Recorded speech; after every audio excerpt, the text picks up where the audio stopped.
So John, do you have the ability to share your screen, or do I need to finagle something for you? No, it appears that we can.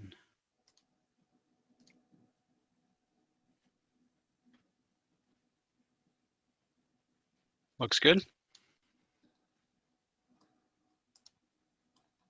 Great. Thumbs up from anyone? Good. Okay, great. Good.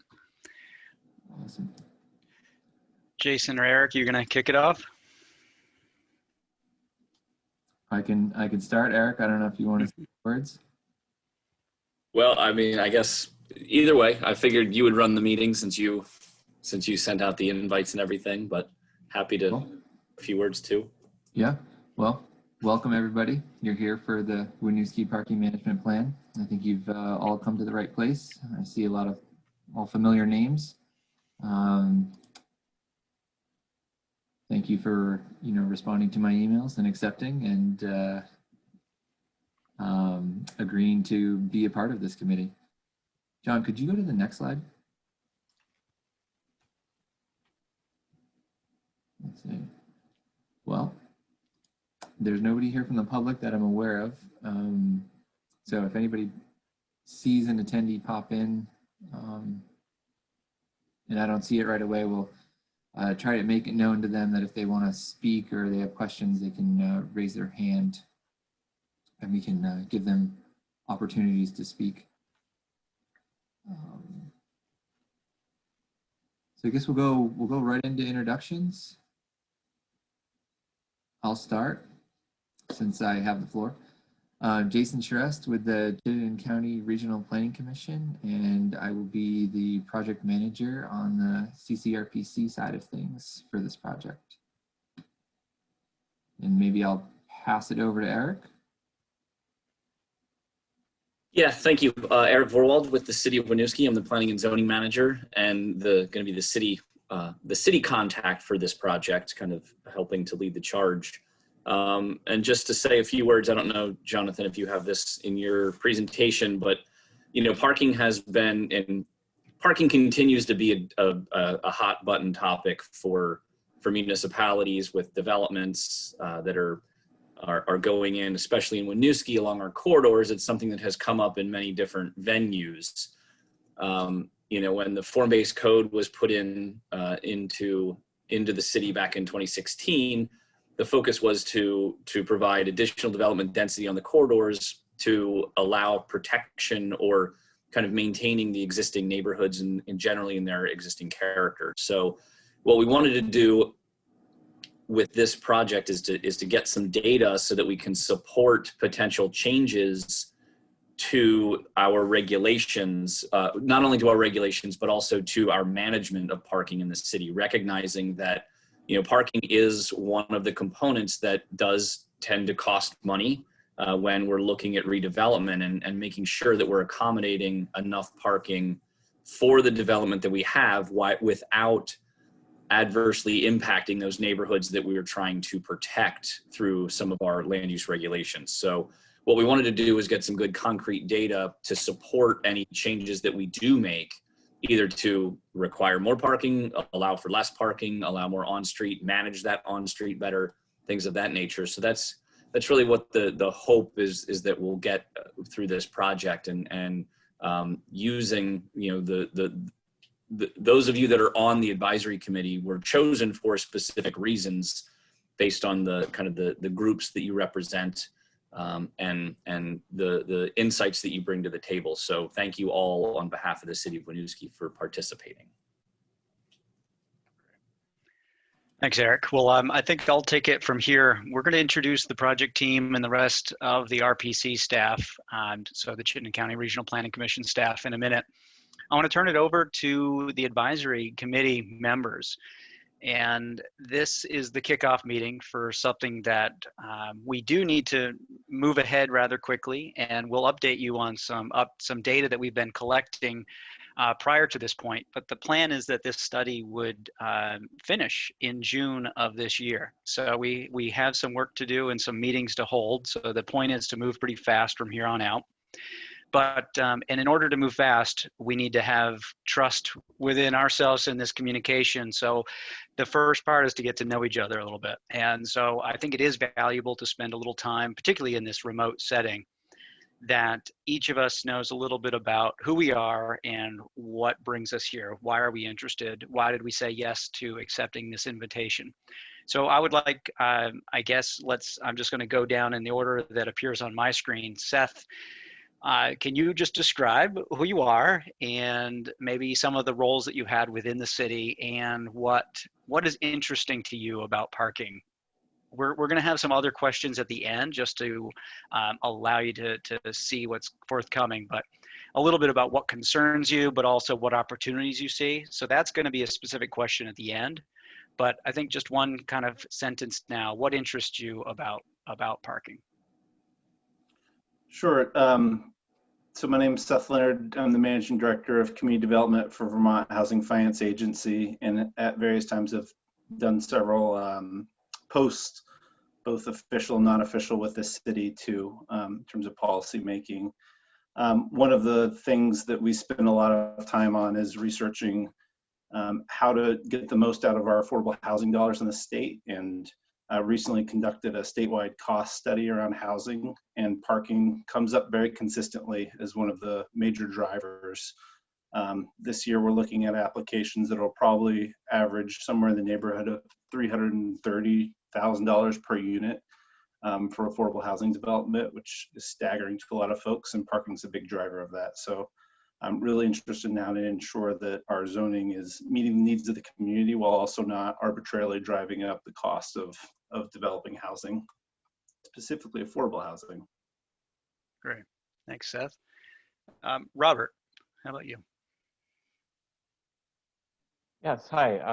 Well, I guess I'm currently chair of the Housing Commission, and I guess I'm coming at this from a similar view as Seth, wondering about the intersection of affordable housing and parking costs.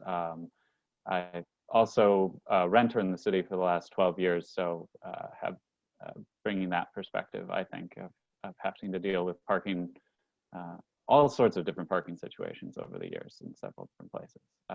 I've held a number of roles in the city, both appointed and elected in those years as well. Great, thanks, welcome. Eric, go to you. Just got to find the mute, right? Sorry, yeah. Thanks. I'm Eric Hoekstra. I'm the managing partner at Redstone. We are a real estate acquisition, development, and property management company. We have a lot of properties in the city of Winooski, in the downtown core in particular. And I guess, I'm interested in parking because as a developer and a property owner, parking in many ways is like the bane of my existence. It's always the thing that limits the potential of what we can do. And it's incredibly frustrating. We look at a potential project and, you start with like this big, picture of the zoning, and you might be in like a form district where you can theoretically build to a floor area ratio or a development density that looks pretty great, right? You start there, and then you sort of end up at this place where you go, yeah, but once we factor in parking, we can only build half of what they theoretically say we can build. And it comes down to that every project we ever do. And I think I'm interested in ways that we can all work together to manage parking more creatively and efficiently, and not have parking be so segregated to a particular building or a particular use, particularly in a downtown environment. So yeah, that's where I'm coming from. Great, thanks. Terry. Hi, I'm Terry Zygmunt. I'm a Winooski resident, and I'm on the Planning Commission. And I am one of the members of the Planning Commission. They asked to sit on this. Well, they asked for volunteers, and I volunteered to be on this advisory committee. Parking. from a resident perspective and from a person that would like to see bike facilities and sidewalks throughout the city, most of my parking concerns are sort of around that on a personal level, because I don't see how we can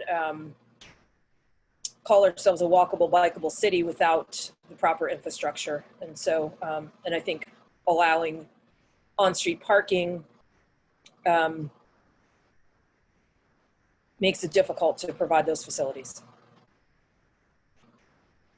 Okay, great, thanks. Laura. Hi, I am Laura DeLugalecki, and I am the chair of the Municipal Infrastructure Commission. So I was also one of the people asked to volunteer to represent our commission. I've been a resident of Winooski for about 7 years, and in my day job, I work for the Vermont Department of Environmental Conservation on water quality issues. One of the main things that drew me to living in Winooski was the fact that it had a walkable downtown, lively, vibrant kind of feel. And I'm hoping that I can bring the perspective of some of the long-term transportation planning that we've worked on in the Municipal Infrastructure Commission, and kind of getting a better understanding of how this hot button issue, I don't know, to me, it kind of seems like sometimes there's the reality of what the parking situation is, and then like a lot of perceived ideas of what parking is. And so kind of understanding that a little bit better to be more informed with our decision making. Great, thanks. And Meredith. Hi, I'm Meredith, and I'm the director of Downtown Winooski. So my role on this commission would be to facilitate gathering feedback from downtown and all of Winooski businesses. A lot of feedback has already been given to me over and over again by different businesses. And as you could imagine, you know, my role is to, you know, make sure that we're attracting and retaining businesses, and parking is definitely a part of that. And just like other humans, business owners have opinions across the board. So there's certainly not a singular opinion that I would be presenting or bringing to this committee, but I will be doing my best to present kind of what the overall feelings are, especially if there are specific questions that arise that downtown corridor business owners would need to weigh in on. Right, fabulous. Right, that's the committee members. So thank you so much. I really appreciate your efforts, and I volunteer on boards in my community, and so it's really appreciated your time that you're donating to all of us and to progress this topic. So let's finish the introductions to the Chittenden County Regional Planning Commission. Sai, I'll jump to you and then to Chris. Hi everyone, my name is Sai Sarapalli, Senior Transportation Planning Engineer. I'll be supporting staff on this project with working with Jason and Chris. Great. Chris? Yep, hi, Chris Dubin, Senior Transportation Planner at Chittenden County, also supporting staff with the RPC. And again, my focus mainly is on. All right, Chris, you cut out on me there for just the last 2 seconds of your words. I don't know if anyone else heard it. Okay. No, I was just saying that, you know, my focus on this will be focused on data collection for this project. Great. Well, and that's definitely what we'll be discussing a little bit of what we've collected here today, and then we'll be discussing more about the rest of the study. So I think that perception issue is hopefully something that we will address here as well. Andy, he and I, so I'm Jonathan Slason from RSG, and typically based in Burlington. And we've been working on transportation and planning for years. RSG has been around for over 30 years. I've been in the Burlington area for over 12 of my 15 years in consulting. And we're excited. RSG is excited. I've got a couple team members that I have an org chart on the next slide just to introduce. And then I've been a director of planning at RSG. for the last 5 years since I've been back in the Burlington region. And we are excited to assist the city in this role. And really, RSG is known for our data and analysis. And that's really what's principally driving this study, is that it's a focus on the data. It's looking at the regulations. It's looking at what the demand is looking like on the ground in reality, comparing that to regulations, as well as comparing it to maybe some people's perceptions, and then trying to marry that. And the idea is that we're going to inform the city on regulatory and policy changes that supports the goals of the city as the city continues to grow and develop. So Andy, I'll turn it over to you. I'm Andy Hill. I'm the Director of Consulting Services for Desmond Design Management. We led the 2016-2017 study, parking study that was conducted in downtown Winooski. I was working at that time under Peter Wernsdorfer until he left, and then Jesse Baker, who's the city manager, when she came in. And I see some familiar faces this evening as well here. We have also worked fairly extensively with the city of Burlington, just the other side of the river. We came in 2014, 2015 to do a large scale study for them. That's rolled into several other pieces of work over the years. We've also worked with the city of St. Albans to help get their parking program off the ground, continue to advise the city of Rutland, Vermont, and just finished a long-term engagement with the city of Brattleboro. So like Vermont, like to get back up there as much as I can. Very much looking forward to diving back into Winooski again. Great. So as I said, I have an org chart that will kind of give a visual representation and list some of the names that we've just discussed here today. But I'm going to turn it back over to Jason and just discuss a little bit of some of the ground rules and the expectations and the role that the advisory committee has in this project. Yeah, thanks, John. So it is like it sounds. The intent or the hope of having you all here is to advise us throughout the process. Give comments and feedback on materials that are produced throughout this process. With regard to comments, I think it's been mentioned already, parking is contentious. We all have various opinions. The expectation is that everyone's respectful to their neighbors. I know we all become ulterior versions of ourselves when we're enclosed in our automobile trying to find an empty parking spot at certain times. We've all fallen victim to that ulterior ego, if you will. So yeah, please be respectful in your comments and know that there will be disagreement, and that's great. I think that will foster some good spirited discussion at the table, and is in large part by design. You all have different backgrounds and different perspectives that you're bringing to the table.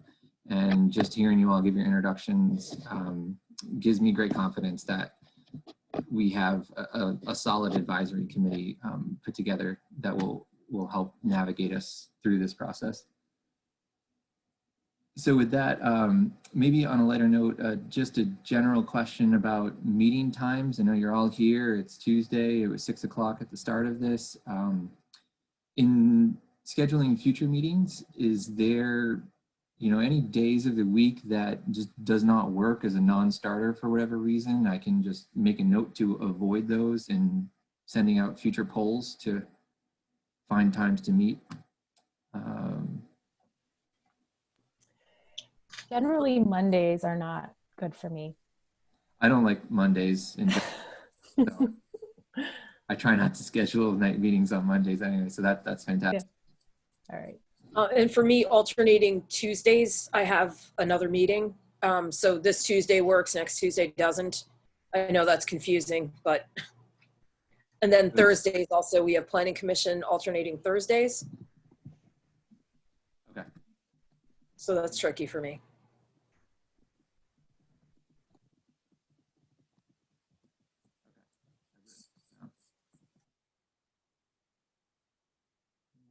Sorry, just looking at my notes.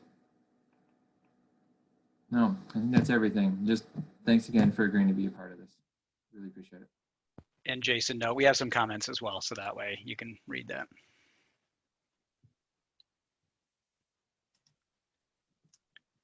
All right, we ready to move on, Jason, or? Yeah. Okay. Any questions about the role of the advisory committee? And okay, we'll move on and keep this moving. I do have a lot to cover, so we'll continue into the depth of the content here, and then feel free to raise your hand, unmute yourself. You have all that ability here, and give a shout if there's any questions. So as I mentioned, this is the organization structure, if you will. We have the technical committee, and we've kind of come up with these terms. We have the general public at large, then we have the advisory committee, which is this group that we're all meeting today. Technically, it's the 6 of you. And then we have the technical committee, which is comprised of the city and the regional planning commission and the consultant team. And the advisory committee is, as Jason said, an advisory to that group. We don't expect to ask any votes or make any, we may make some recommendations from the advisory committee to take forward, but it's not a decision-making body. So representatives from the city is that we have Eric and then John Rauscher and Jesse Baker. So all people familiar with those individuals. So Eric's here tonight, and then John Rauscher, the Public Works Director, and then Jesse Baker, City Manager. And then we have the Regional Planning Commission representatives here tonight. And then we've got the consultant team. And so Andy and I are here. And then we've got a few other folks that are technically kind of behind the scenes doing different parts of the work. I know Corey Mack is a representative. He lives in Winooski, and so some of you may know him as well. And then we've got Aaron Lee, Gabby, and Justin helping progress this study. So I mentioned up front that some of the original premise and the goals of this study. And so principally it's how parking regulations can be changed. And to understand that, we need to start looking at how the actual demand for parking compares to the parking supply based on observed conditions. Acknowledging, I think it's the elephant in the room, COVID, we are during this time, and whether or not how much that effect has on the parking that we're seeing on the streets. We are out there collecting data now, and we are going to continue to do so over the next few months, and we'll see whether conditions change. But it's been the opinion thus far that the demand, particularly in most of the areas of the city that we're looking at, which is not the downtown core. We're looking at primarily Main Street, East Allen, and the residential streets around the city. We're seeing that the demand, I think, is reasonably normal, if I dare say that. So we are very sensitive to the reality that we're under, and we'll have to revisit this conversation if all of a sudden conditions significantly change. We're going to be looking at the standards of parking. So we've discussed, and I think everybody here is pretty conversant in these, but that there's typical standards. There's regulations that housing and other buildings are expected to comply with in terms of the number of parking spaces. And those standards haven't changed in years. Some cities are looking at them. Some cities have eliminated them in certain areas. Some cities have eliminated them for certain land uses. And the city of Winooski is considering what options might be possible here. We have seen dramatic increases in land use, and some of those land uses may have lower parking amounts. We also know that some land uses are changing the regulations associated with parking, whether it's charging or putting some restrictions on it. And that's moving some people to find parking elsewhere.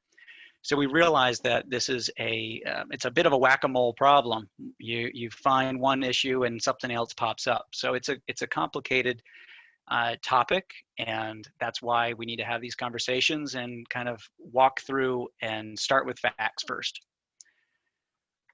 We're going to be discussing what scenarios we have on land use and how that change in land use, the amount of employment or housing, might affect parking demand in the future.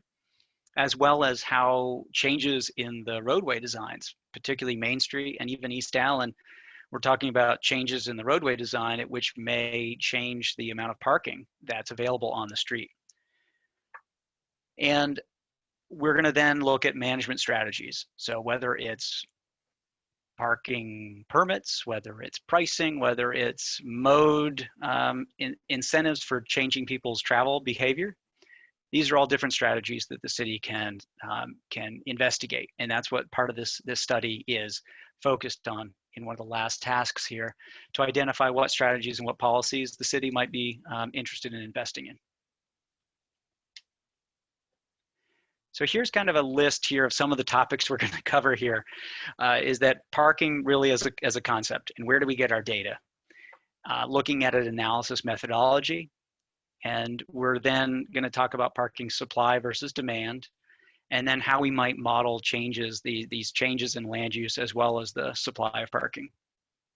Then we'll talk about how we will engage the public and do outreach, and then talk about documentation, presentation, and the summary conclusion of what we're going to produce at the end and the schedule to do it.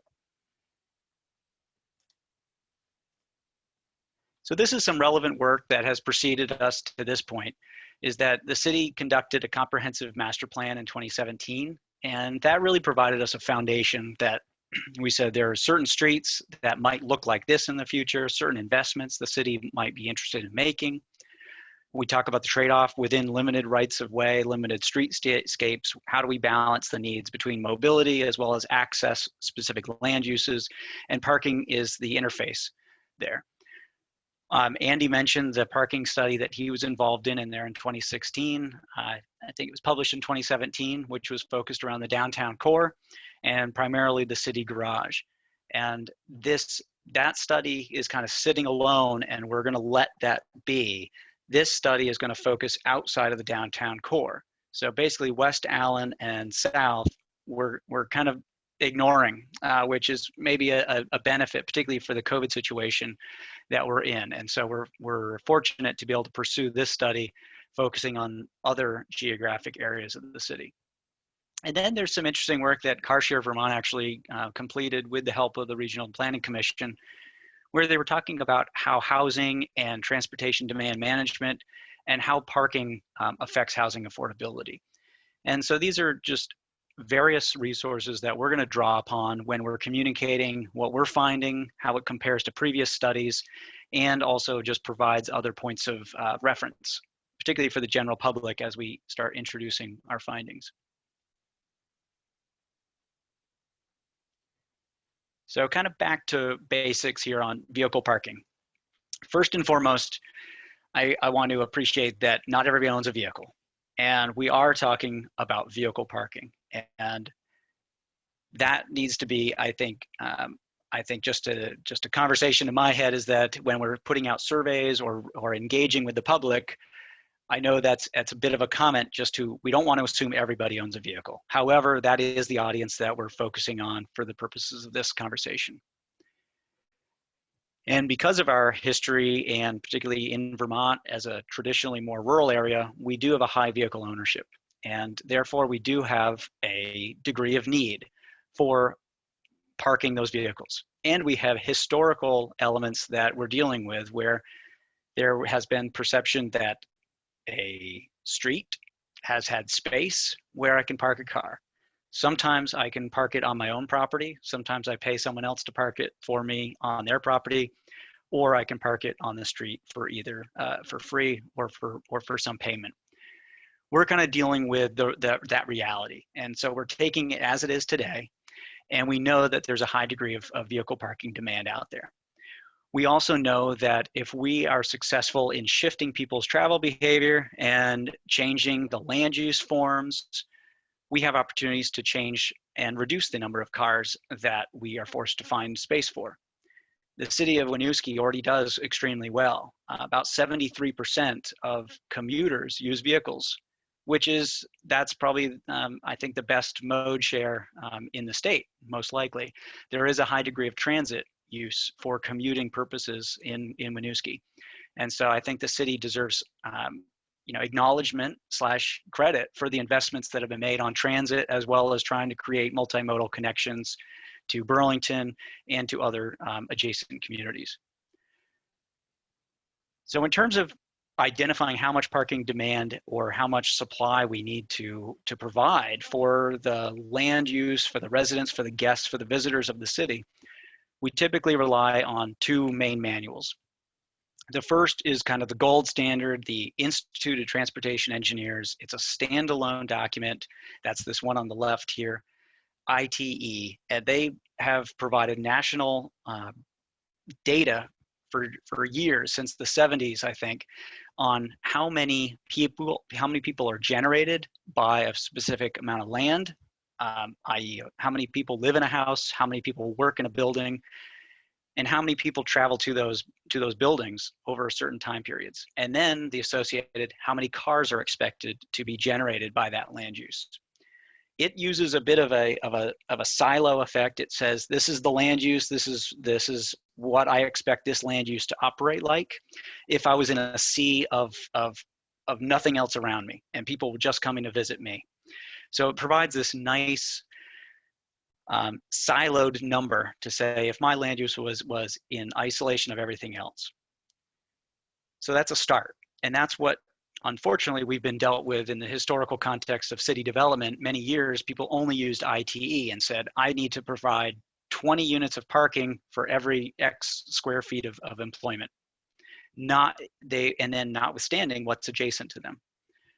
We have historical cores like Winooski that were built previously to those ITE manuals. So we're lucky to have a historical core of density and a mix of land use that doesn't supply that supply of parking that would have been supplied if we built out in a greenfield.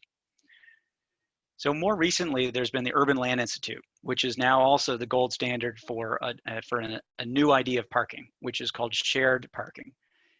And the shared parking concept is simply the idea that you can acknowledge that different land uses. So in this graphic here is showing that we have a residential land use in this kind of bluish color. It says overnight, that's what these hours are down here, and I don't know why it doesn't go the full 24 hours, but anyway, at around at 8 p.m., you are expected to be at home and you're parking. And then if during the middle of the day, people disappear to work. That's why this concave kind of curve here during the middle of the day. And then a shopping center, you're expected to not be shopping at the middle of the night or at midnight. And then people start showing up during the day, and then it peaks in the early morning, middle of the day time period. And that's when the shopping center is full. And then you have this other curve here that I'm showing, which is the employee, which shows up that they get to work earlier and they stay at work later than the typical shoppers. So this is just a concept of how different time periods can behave for different land uses. And you overlay all these different curves, and you should be able to, rather than supply the full amount of parking for every single land use, you can say there's a bit of overlap here. If we combine residential and commercial, then we can supply fewer parking spaces. That, in its essence, is the shared parking concept. And we're attempting to evaluate the nature, and shared parking is reality. It's how different people commute different times of the day and how different land uses all mix. The city of Winooski, we have the benefit that it's a small, tight core, and we are trying to evaluate how a shared parking concept applies to the city as a whole. So that's really what we're trying to do here. The way that is done is through this methodology. We first gather data, and that's what we're in the middle of right now, and we'll have some preliminary data to show you in terms of demand that we've been seeing on the street. But we're summarizing all the types of land uses, the number of employees, the type of employment sector that those employees are in, whether it's manufacturing, retail, recreation. There's myriad of land use categories that we can classify people into. We're looking at how the current zoning standards are, what effect they have, what are the other existing conditions that are there, and then the mode splits and how much transit, how much transportation demand management, how many incentives there are to avoid car parking, and then the physical relationships between uses. So how much distance are between those uses, and is it connected by a big stairway? Is there a big road in between, or is it just along a sidewalk? So all these situations are being taken into account of. And then the parking management strategy between the various parties. So that's whether it's residential and commercial, how much overlap do they have? And then these other factors are more of kind of lookup things, is that there's different demands for weekday versus weekend. We know that visitors and customers have different profiles than employees and residents. And then we also know that there's some land uses that like to reserve their parking. They say, this space, regardless of whether I want to use it or not, it's mine. And how much of that is happening? So we need to take into account all these different elements. And then we have time of day and monthly. So I already showed you one time of day curve, but monthly varies for certain land uses as well. We don't have a movie theater downtown, but a movie theater, for instance, is shown that summer, it's less attractive than the colder winter months. And maybe that's when blockbusters were released, and historical data as well. We don't all have HBO Plus or whatever, and so the different land uses have different time when they demand more cars or when they expect more cars to be there. And then basically we mix it all up, and that's what this task 2.5 in the scope of work, and we can share the scope of work, and I apologize, I think I had wanted to share that in advance with you all, but these are the tasks that relate to the specific scope of work that we've scoped out for our project. And so we mix it all up and say, here's all the land use, here's how many spaces we think we have, this is how much distance we have between these land uses, and how many cars do we think is parking there. So we put that all into a model. And I'm just gonna be discussing that briefly here. We have 73 roadway segments that we're evaluating in the city, and we've been collecting data over most of those since mid-November. And we've coded that into our GIS computer model, and we've been trying to identify what restrictions there are, how many parking spaces there are along the street. And then we have 515 parcels that we have identified that are either adjacent, immediately on these streets, or within walking distance to those streets. And we are flagging what land use occurs or is on those parcels, whether it has employment in it and what type of employment, as well as how many dwelling units, how many people live or are thought to live on those parcels. So we're combining the on-street parking supply with the land uses that are in the 515 parcels, as well as we're trying to also understand how many parking spaces are currently on those parcels. So we have off-street parking spaces as well. So what we do is go block by block. We've been looking at counting the number of cars present. We are looking to get off-street parking supply data and observe how many cars are parked in people's driveways. And this is difficult. We've been doing the on-street work since November, but we do need some more help trying to identify how many cars are parked behind people's houses. And we know that that's private property, it's private information. However, in order to make a really informed judgment to say how many cars are actually being parked in the city of Winooski, and how do we understand what will happen in the future, we need to get a good idea about how many cars are parked here. So we're gonna go down a pathway of soliciting some data through a survey mechanism, but we're also just going to ask people to report as best they can what's happening in their field of vision. And so we're looking to collect a decentralized data collection effort. I'm going to invite each of you to participate as much as you're able to send us data on parking observations within the city. And the plan is to have as many observations as possible to get a better confidence as to what is actually happening on the ground. So we then take all those observations to look at this demand versus supply. And I've already said where the demand of parking comes from. It comes from that ITE manual, the Urban Land Institute book. And it says, based on how many people we have in the city and these types of jobs, we need X number of parking spaces. Then we compare that to how much parking we've observed. Andy, did you want to jump in there?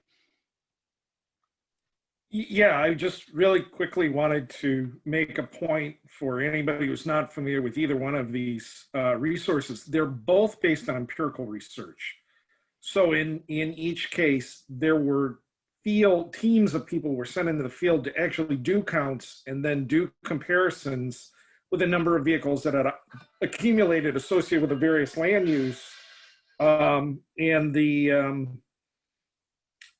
the land use itself. So this is all based in real world experience. This is not a theoretical that's taken down. This is how parking demand actually accumulates in real life. And I think that's an important one to consider because very often when we get into discussions of parking needs, there ends up being a little bit of a debate between what the market demands, what has traditionally been required per zoning, and then this third resource.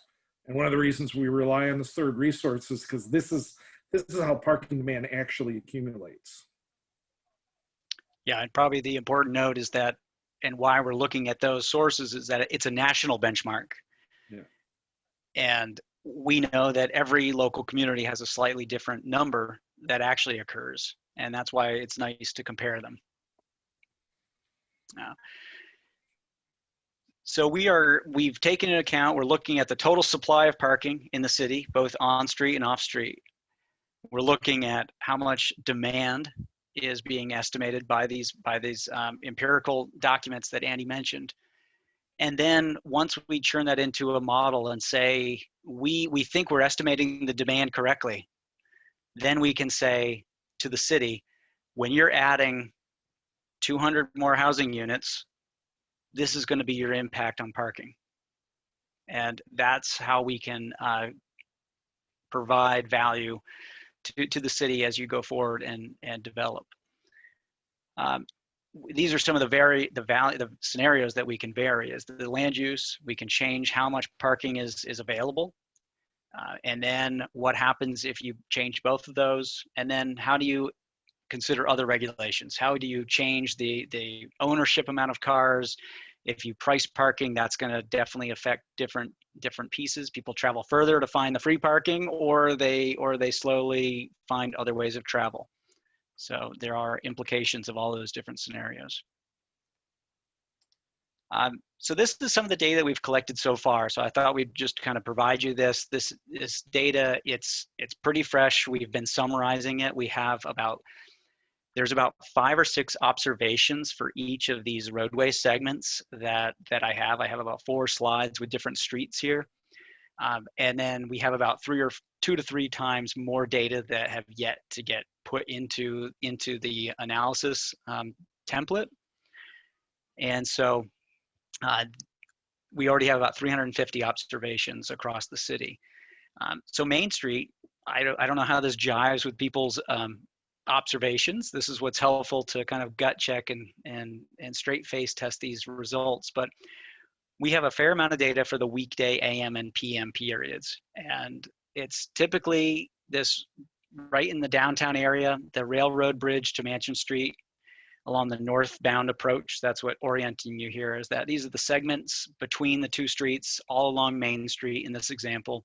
And then we have the southbound direction and the northbound direction. And it shows that of the observations there, these are of average of about 5 or 6 observations. We're not exceeding 60% spaces occupied on the street today. And this is data since November, mid-November. And I don't think there's much observations that we can really conclude now. Obviously, if somebody were to raise your hand and say that's rubbish, I would like to know about it. But Eric, is that rubbish, or you have a comment? We can't make any conclusions based on data from COVID times when it comes to traffic and parking. So that's a big comment. So let's reflect on that in due course here. All right. John, I have a quick question. Are these within a certain window in the AM and PM, or were they like anytime before noon, anytime after noon? At this point, it's just before noon is the break point, but most of the data is collected 8 to 9 in the morning. And then there's a handful around noon time, which could go either way. So these data is going to get cleaned up and summarized to be specific points in the AM, specific points in the PM, even a late PM and a midday. Yeah, but we have and a we have like timestamp general. for each of these. Do we have general timestamps on when these individual points were created? Yep. And I have a question also. What did you say this was five times? Yep. Since November. So when do you feel like this is like enough data? Because 5 doesn't really sound like a lot. Right. What we do have is that I've been looking at the range between each of the observations, and they've been typically within a pretty consistent band so far.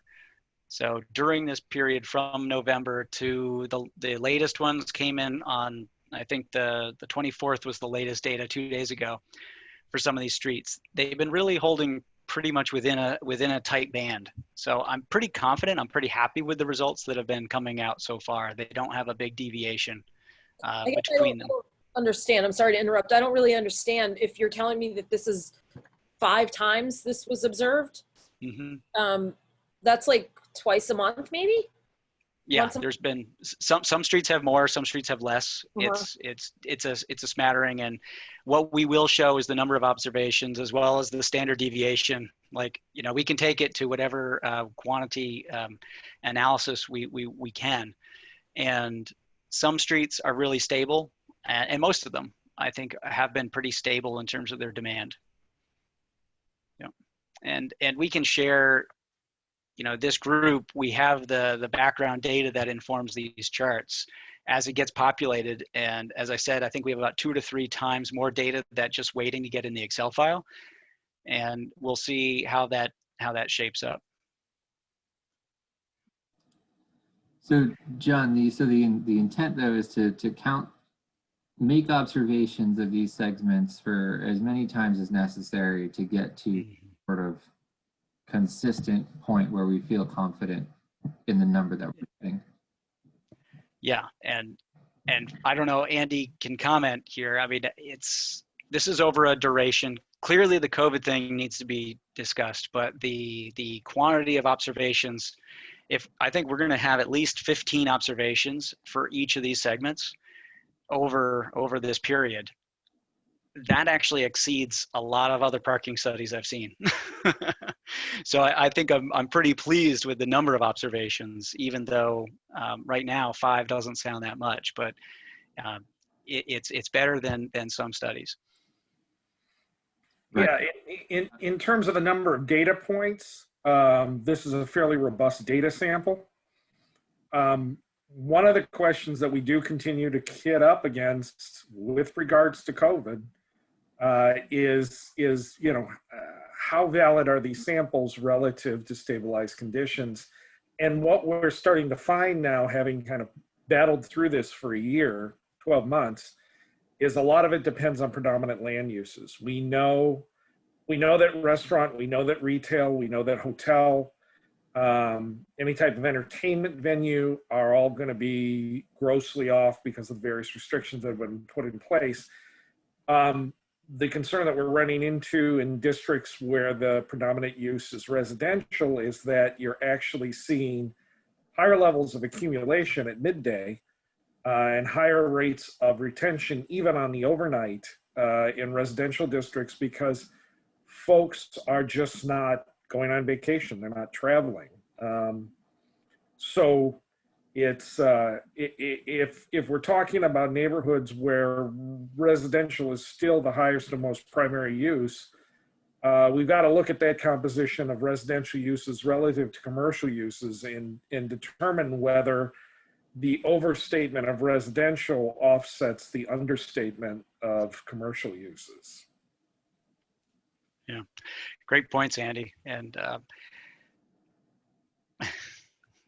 it's a bit of an unknown right now, and we're collecting data with the, and this has been kind of a gut check, is that we've been thinking that the residential data is more or less aligned with people's historical view of what these streets have been parking like.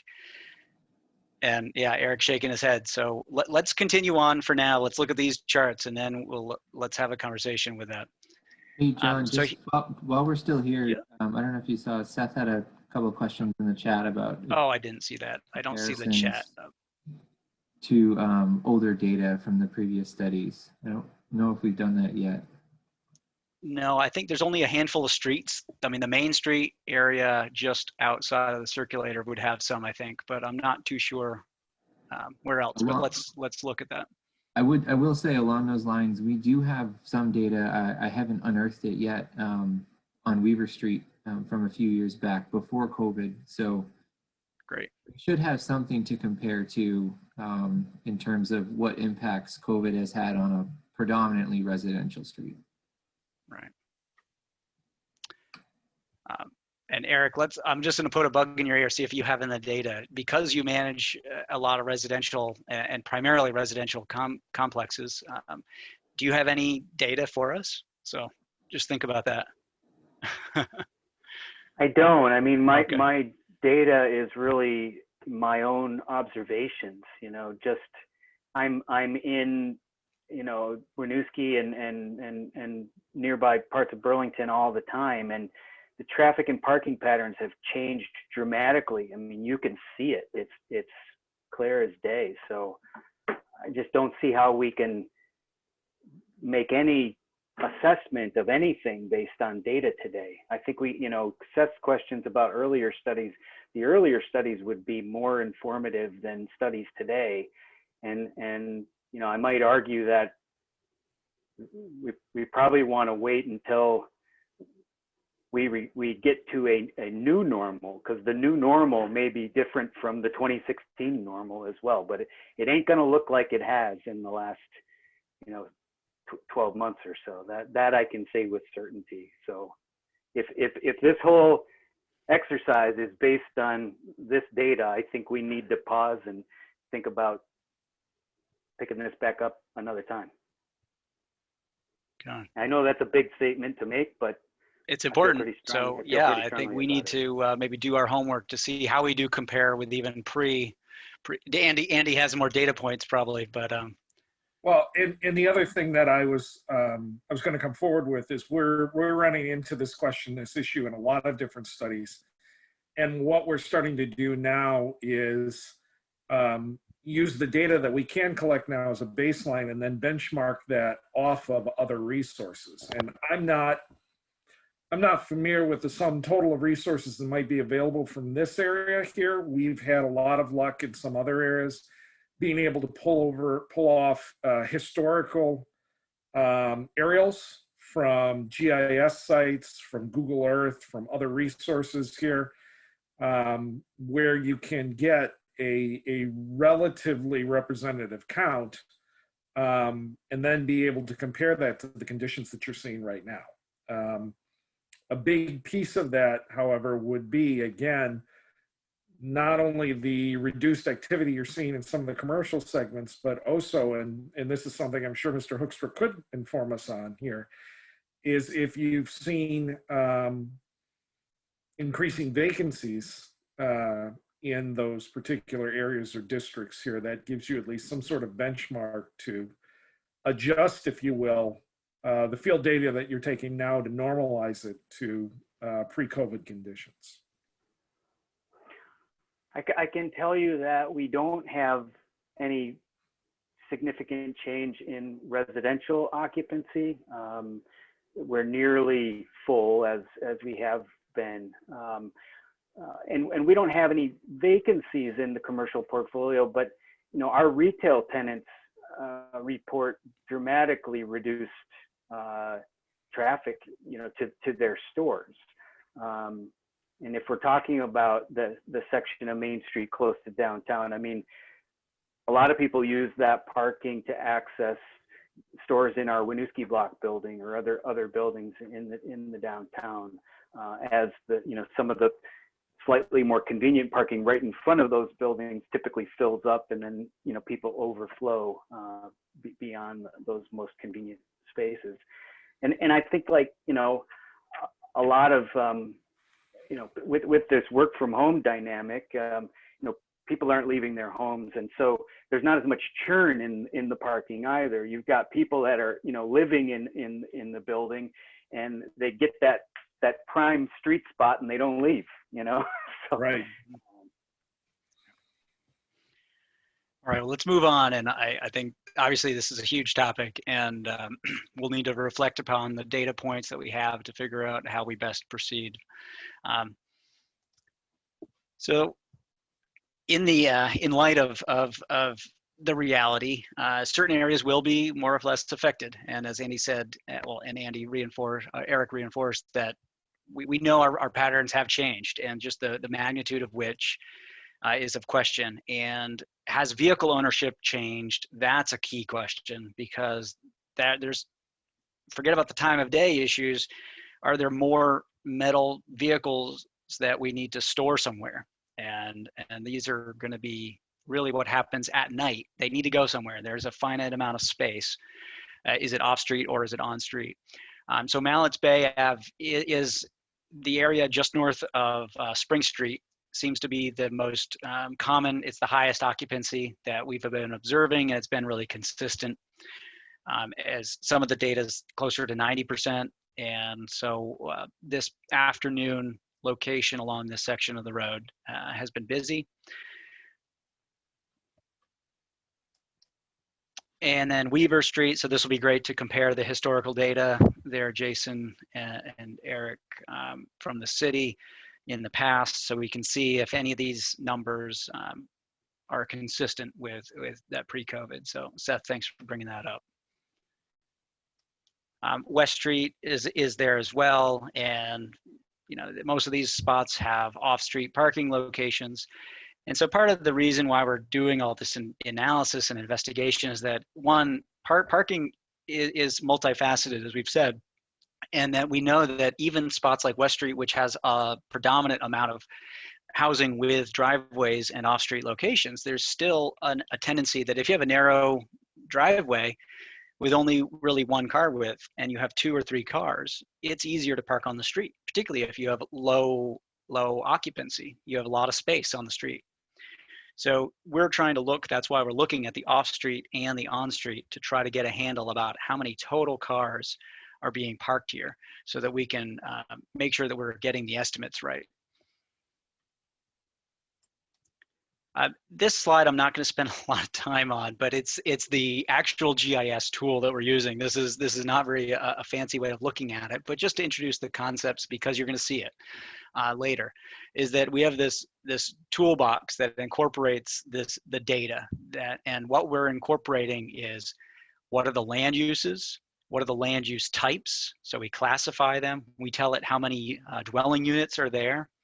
We then say, out of your commercial, this is an example that we ran in Williston, so that's why we're showing optometrists, salon, Home Depot, and Walmart.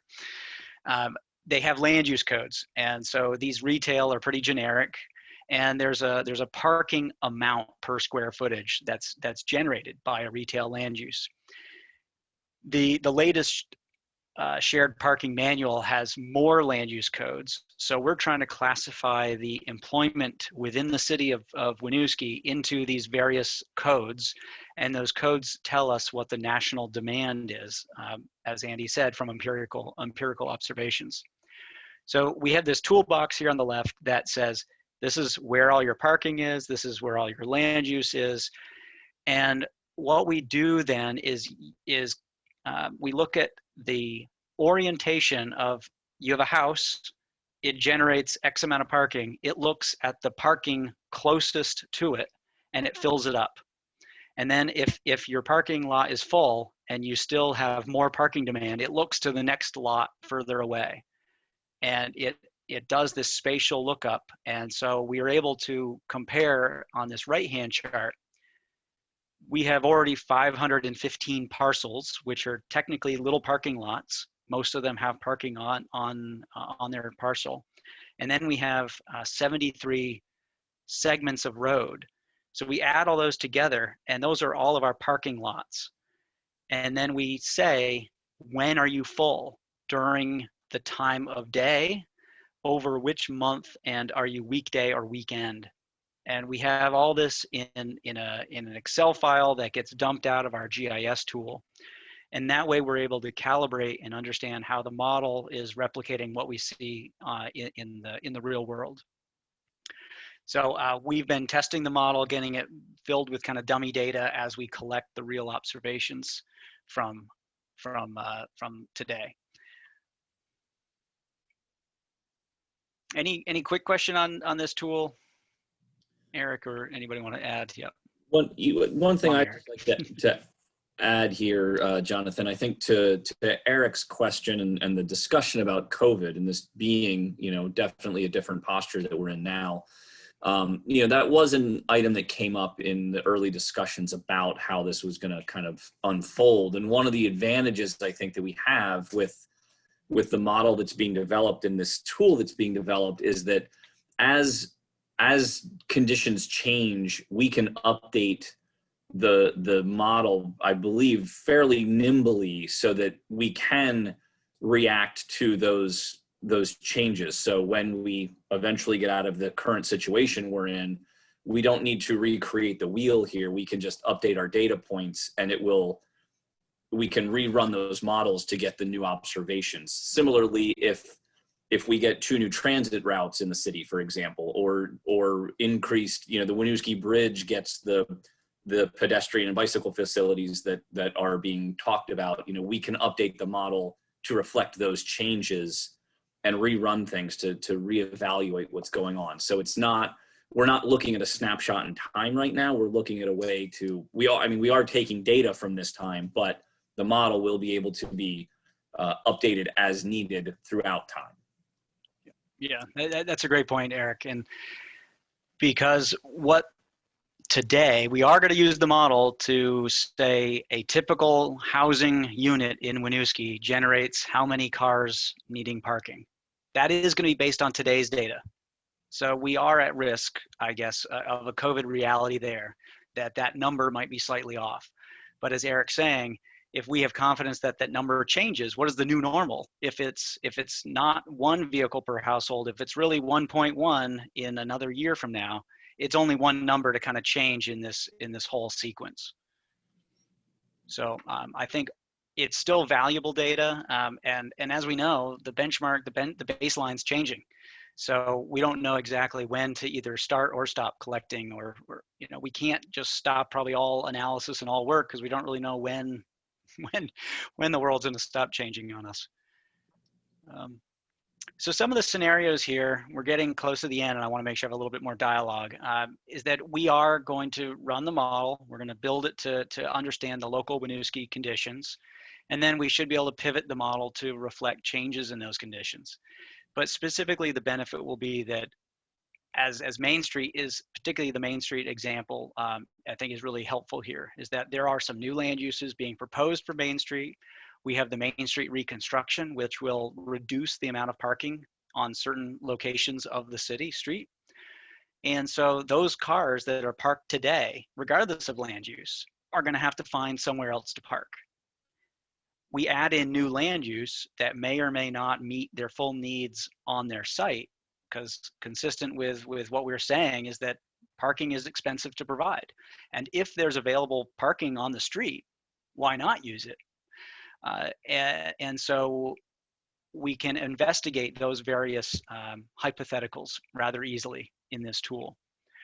And so we can run the model with various changes across the city. And so we'll be able to explore what the impacts are. Are certain areas in more demand than others? And are there let's say on Bellevue, there's capacity there today, but in the future when Main Street gets some additional demand, is Bellevue going to fill up? It's going to be a perception issue, and someone living on Bellevue say, I didn't want this, but at using this tool, we can get ahead of that and start doing the messaging a little bit differently. So Andy, I'm going to turn it over to you here in terms of the policy and regulatory review. These are the actions that we've identified in our scope of work and that we're planning on delivering. And this is really where the payoff for all of the field work and the data analysis comes in. These are the recommendations that will come forward here. Certainly, we need to look, and we did this back in 2016 too, at cities' current parking management strategies. And where those need to be revised or readdressed. Similarly, municipal code, land development regulations, how do those jibe with both what we're seeing in the field, what we've seen traditionally or historically from some of these empirical models, and what we anticipate happening in the future here? Do they support the city's initiatives? Or are they running counter to those? One of the big questions that we're struggling with, in every community that we're going into work in, is the impact of multimodal access. And prior to COVID, that was primarily focused on the influences of greater adoption and use of TNCs like Uber or Lyft. Greater use and adoption of last mile services, shared bikes, shared scooters, things along those lines. Now the great frontier that, and it's already been alluded to, is the impact of telework and what that's going to have in the future going forward.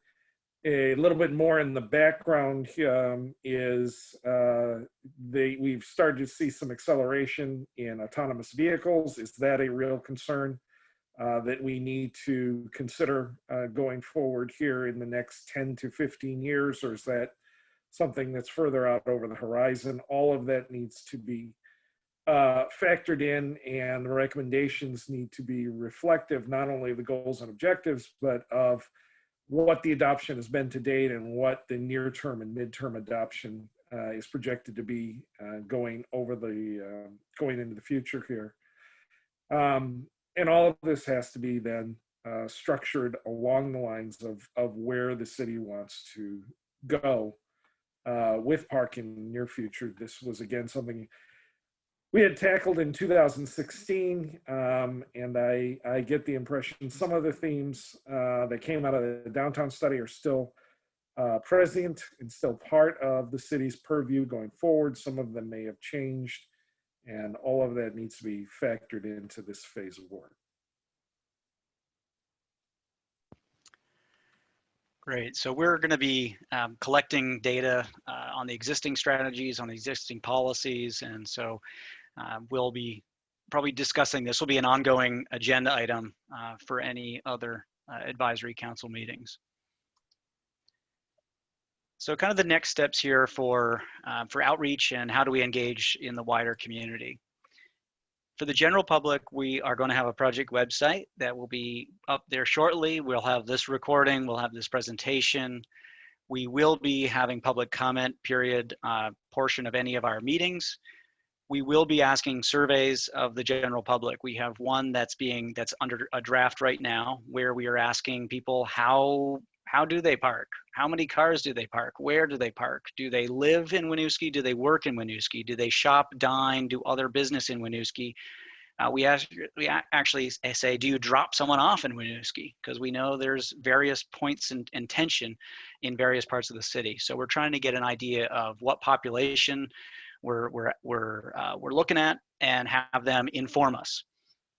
So I'm always inclined to get more observations, more input, and then we distill it and synthesize that to inform our process. And so the advisory committee, or you guys are stakeholders across the city with public landowners, developers, and other policy of interests.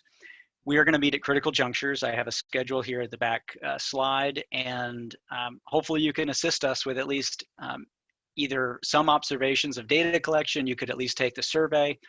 It's obviously not your mandatory role as being part of the committee, but I would love your participation if possible. And so we'll be sharing with you some templates for that.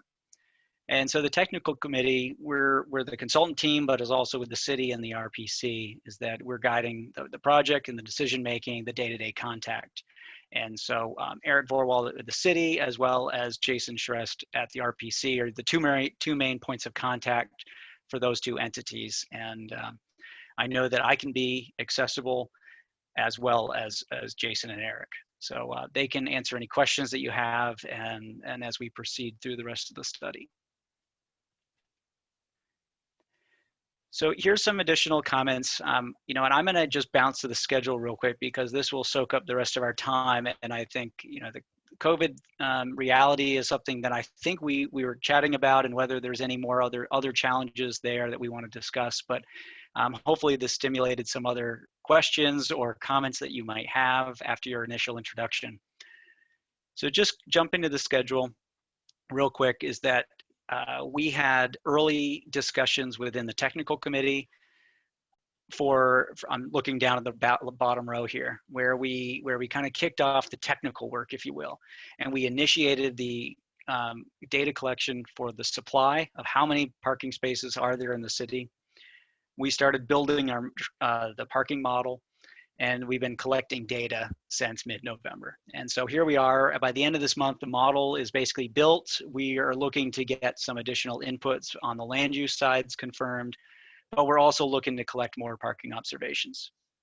And then we're going to be calibrating the model. That's where that conversation goes between what we've observed, how does it compare to the national data? And we're also going to be discussing what are the future scenarios. And so we will be identifying what future land uses as well as changing in the parking supplies might be of interest to the city. And the regulatory and policy, as I said, that's throughout the project duration here. So we're meeting at the end of January. At this point, we're thinking it will be early to mid-March. So Jason will be in touch. We'll be trying to schedule that, I think, sooner rather than later. And we'll be summarizing the data collection process. We'll be summarizing where the model stands. We'll be summarizing, I think, the scenarios of the future land uses. What are we looking at? As well as any comments, suggestions on the preliminary review of the regulations and policies. And so the plan is to have 3 more meetings as we wrap this up by June. Any questions or comments on the schedule before I bounce back to the, okay.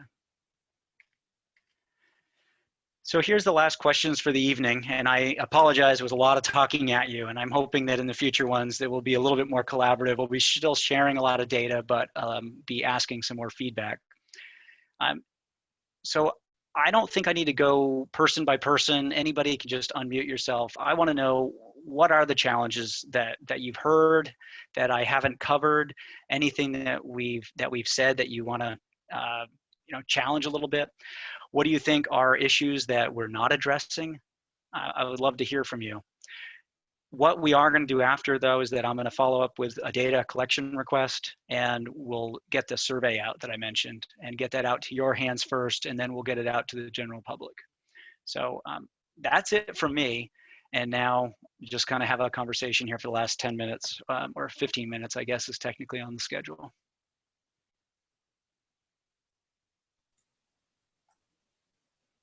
I guess I'm just kind of curious because from conversations I've heard, nothing has been like direct, but I have this impression that it feels like a burden for multi-unit developments to build the amount of parking that they're required to do, and that that maybe that some of that parking goes unused. Is there any evidence that a lot of that parking is going unused? unfortunately, I don't have that evidence from Winooski right now.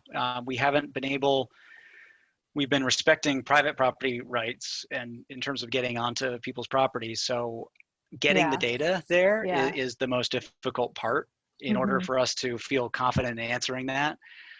So I don't have it, and that's why, you know, frankly, Eric Hoekstra, I didn't mean this to be, but I think it'd be great to think about what ways can we get some data across not only Winooski but other data points. You know, whether it's CCTV camera footage, just take snapshots of things every once in a while. Anyway, the answer is no. I don't know right now.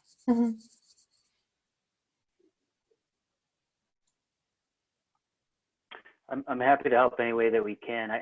I can tell you, in our projects, I don't think there's a lot of parking going unused, but we also have done, you know, the projects that we've done have tended to have pretty aggressive parking ratios. You know, and we've been developing in parts of the downtown where the parking requirements aren't as significant as maybe some other parts of the city or other communities in the county. So I think, you know, generally we have ratios of like, you know, 1 parking space per unit or at most 1 parking space per bedroom. And generally we're finding that parking is pretty well utilized. I mean, that said, we do have times of day and times of the week when the parking is incredibly underutilized. In pre-COVID times, you have a downtown apartment building. During the day, more than half of the spaces are empty during a weekday. You know, and we've brainstormed occasionally with the city about, you know, are there ways to better utilize those spaces? You know, there's some office users in the downtown that have a shortage of parking. They need parking exactly when the parking is available in some of our apartment buildings, and you know, we're open to those kinds of things. So, Seth, you were gonna jump in there? I guess I just want to go back and frame a little bit the outcome of this in this working group and what the recommendations are going to be. So in 2016, a lot of counts were done. I was just looking back through that report, that 87-page report, with a lot of usage numbers, while primarily focused on the downtown. Still interesting. There were a number of recommendations in that report, and I'm curious as to whether those were all enacted and done, right? Or if we're just building recommendations on top of additional recommendations would be the first question. And then if the goal is to try to get to zoning policy, because I do feel like a lot of what came from Andy's work in 2016 was more management strategy versus policy, right? It was about shared use agreements and approaches like that were sort of, more relationship based. And then just the other thing I just wondered is, how does the city's current policy match up with the Congress on New Urbanism's work to do a statewide recommendation for parking policy that was issued in the fall as part of the state funded and I think Vermont Planning Association funded work to sort of give municipalities best practices, and whether or not the city feels like we've checked all those boxes too in terms of policy, what's provided in there for zoning for great neighborhoods. Maybe it's, I don't know, Eric Vorwald, would you be able to, any of the, Andy has been following what might be implemented from the study from 2016, but I don't know whether the city, whether you can answer any of those questions.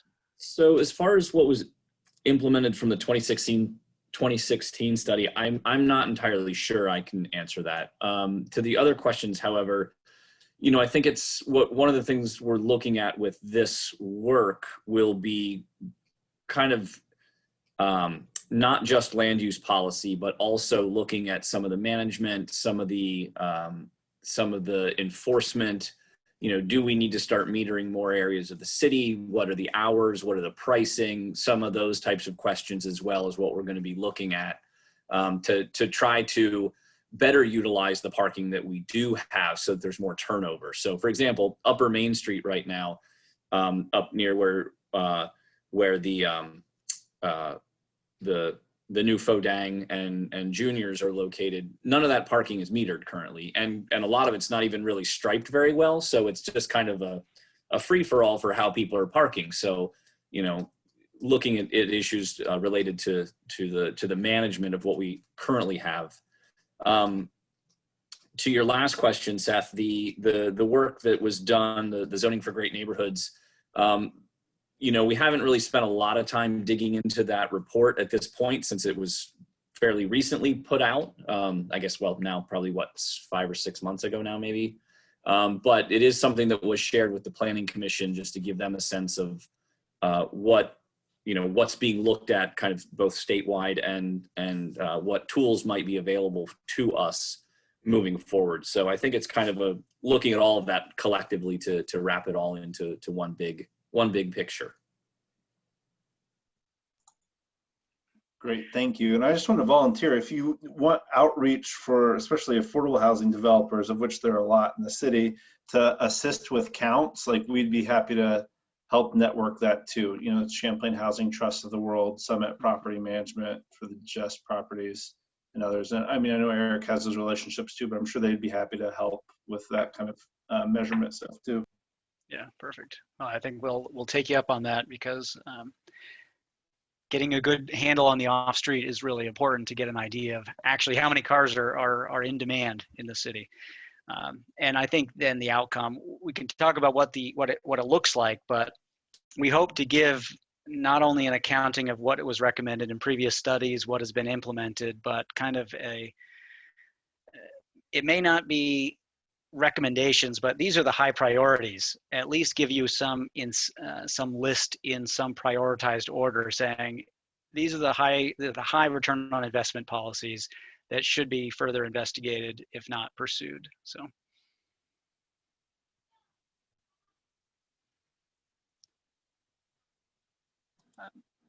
Feel free to jump in there. I don't want to call on anybody if it's not necessary, but this is the kickoff, and we've kind of introduced a lot of material here.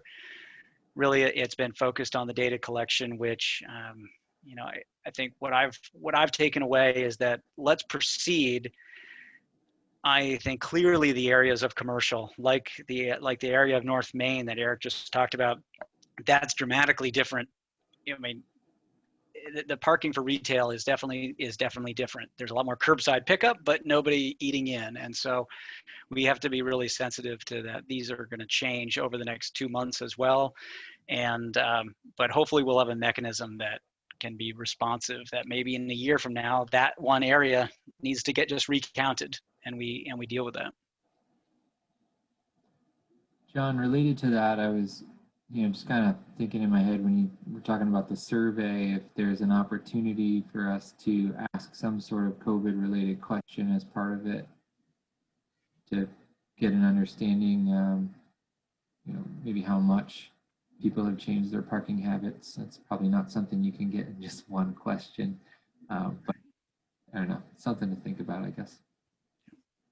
RSG is doing a number of COVID studies, and we have a lot of data at kind of the aggregate level. We know what job sectors are most likely to work from home versus continue working in a normal workplace. We know income profiles, but we also know what modes have been affected, but we don't have the data as to some of the more nuanced pictures of, are you not going out as much, period, so your car is just sitting on the street for a longer period of time. So it'll be interesting. Maybe we can ask some of that. And I am sensitive that there's various populations here within the city that we need to be sensitive to. And so this survey, maybe we'll have to pause a little bit based on the current trajectory. And I think some of that COVID piece, we'll have to think about how we incorporate that.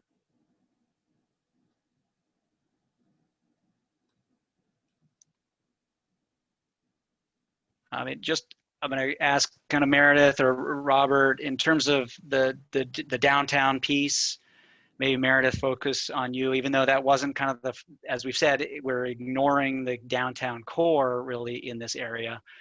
Do you have any thoughts about how we interface, or what's a question that you might think that we need to be kind of prepared to answer, or anything that you would like to know more about?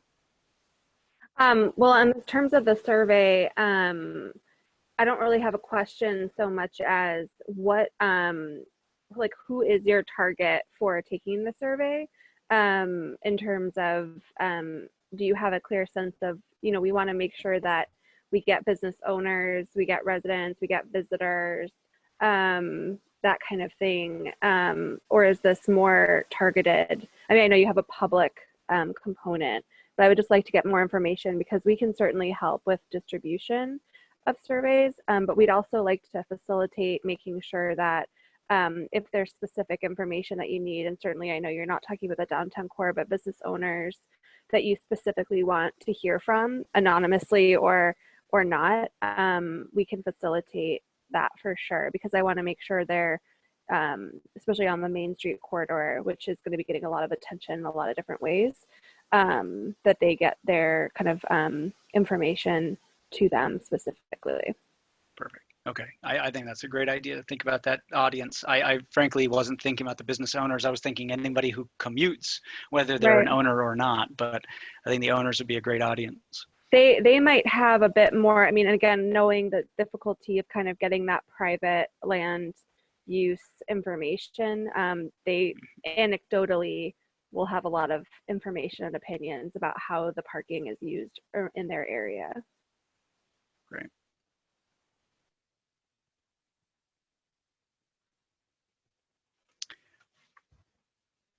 Well, I don't need to hold us anymore. We've kind of gone through our schedule, and here we are at the end. We're right on time, 2 minutes early. If I can give that back to you on a night, what do you know? That's wonderful. I really appreciate your time. And if there's, I didn't put my cell phone number, which seems to be the best way to reach me here, and we'll get Andy's contact information on this slide before we send it out. But we'll get that out to you all, and then, as I said, it'll be on the website. So thank you so much. Jason, turn it over to you to close it up. Yeah, thanks, John, and thanks, everyone. All I wanted to say is that I'll be in touch with project updates as things come available. We'll be in touch with parking count materials. I'll let you know when the website is up and running and things are available for anyone from the public to take a look at their leisure. And if you have any questions or comments that come to you, following this meeting, feel free to email me and I can pass them along, or email John. Either one works. Thanks. Great. Wonderful. Well, thank you all. Appreciate it. Thank you all. Excited to work with you. Have a good night. Night. Night, everyone.